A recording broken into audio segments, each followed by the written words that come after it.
তোমরা সমাজে বেদাত চালু করো, তোমরা সমাজে শিরিক চালু করো।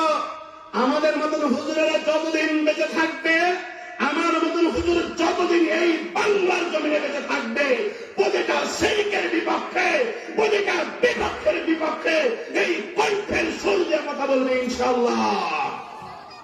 সমাজকে পরিবর্তন করতে হবে।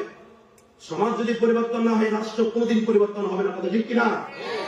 সমাজ পরিবর্তন নাই, রাষ্ট্র কেমন করে পরিবর্তন করবে? আরে নিজের পরিবর্তন, নিজের পরিবার ঠিক নাই, আপনি সমাজ পরিবর্তন করতে পারবেন? আমার কথা বুঝতেছেন না মনে হয়। আমার নিজের কি ঠিক নাই? আমার বাড়ি ঠিক নাই, আমার বউ বেপরদা হয়ে ঘুরে, আমার বউ মাথাতে কাপড় ছাড়াই বাজারে ট্যাং ট্যাং করে হেঁটে বেড়াই, আর আমি যদি বলি এই ছেলে তোমার বউ বেপরদায় চলে কেন, যেই বলতেছে কথা তারই বউ বেপরদাতে চলে, তার কথা কি গ্রহণযোগ্য হবে?